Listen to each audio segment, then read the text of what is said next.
அவரே முதல் நாள் சொன்னார், யாருமே அங்க அசைவுகள் செய்யாதீங்க, சைகை காட்டாதீங்க, அவையெல்லாம் உரிமை மீறலில் வரும். உங்களை எல்லாம் 1000 கண்ணுடைய ஆளாய் சிசிடிவி கவனிச்சுட்டு இருக்கு, அந்த தப்பெல்லாம் செய்யாதீங்கன்னு சொன்ன போது பரவாயில்லையே அப்படின்னு கவனித்தேன். ஆனால் அங்க அசைவை செய்வதற்கு முதலமைச்சரே செய்வதற்கு அவரே கிளாப் கட்டு அடித்து ஆக்ஷன் சொன்னார். அப்படி பண்ணார்.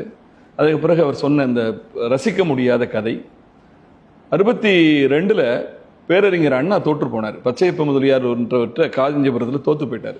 தோற்ற உடனே அன்றைக்கு காங்கிரஸ் கட்சி சட்டமன்றத்தில் எங்கே அண்ணா, எங்கே மாப்பிள்ளையை காணமே அப்படிலாம் சொல்லி கேலி பண்ணாங்க. ஆனால் அண்ணா அதற்கு பிறகு இருந்தார். கேலி செய்த காங்கிரஸ் காணாமல் போனது. மக்கள் எப்பொழுதுமே பிடிக்காதவனோ நல்லவனோ கெட்டவனை கீழே வீழ்த்தினால் கூட பரிதாபப்படுவாங்க. அதுபோல ஒரு தோற்று போய்விட்டார் ஒரு முதலமைச்சர் என்று சொல்வதற்காக அவரை எங்க அப்பான்னு உறவு முறை சொல்லி, அது என்னமோ தெரியல, இந்த முதலமைச்சர் ஒன்று அங்கிள்ங்கிறாரு இல்லைன்னா அப்பாங்கிறாரு.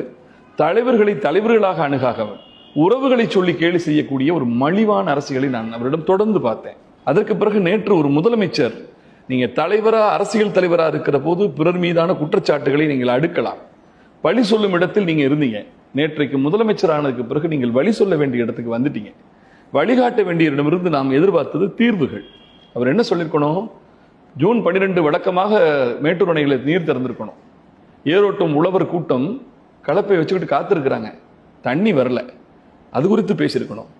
அதற்கு பிறகு வருங்கால சமூகம் வடிவமைக்கப்படுவது வகுப்பறைகளில் தான், நிகழ்கால பூகோளத்தின் நிம்மதி தேடப்படுவதும் வகுப்பறைகளில் தான். அப்படிப்பட்ட வகுப்பறையில் ஒரு பள்ளி கல்வித்துறை, அதுவும் உயர் கல்வித்துறை அமைச்சர் போய் ஒரு பாட்டுக்கு ஆடுறாரு, கைப்படாத சீடின்னு ஒரு பாடலை போட்டு. எத்தனை பொம்பளை பிள்ளைங்க, வயசுக்கு வந்த பிள்ளைங்க அங்கே வகுப்பறையில் உட்கார்ந்துருப்பாங்க, எத்தனை தாய் தகப்பன் நம்பிக்கையோடு பிள்ளைங்களை அனுப்பியிருப்பாங்க.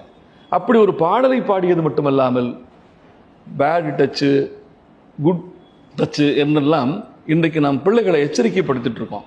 ஆனால் ஒரு அமைச்சரே அங்கே பார்த்தீங்கன்னா ஒரு குழந்தை ஸ்போர்ட்ஸ்மேன் உட்காந்துருக்கு, அதுக்கு சொடக்கெடுத்து விடுறாரு, கேமராலாம் ஓடிட்டு இருக்கு, எல்லோரும் பார்க்கிற இடத்தில். அப்போ அந்த குழந்தையை பெற்ற ஒரு தாயின் மனநிலை என்னவா இருந்திருக்கும்?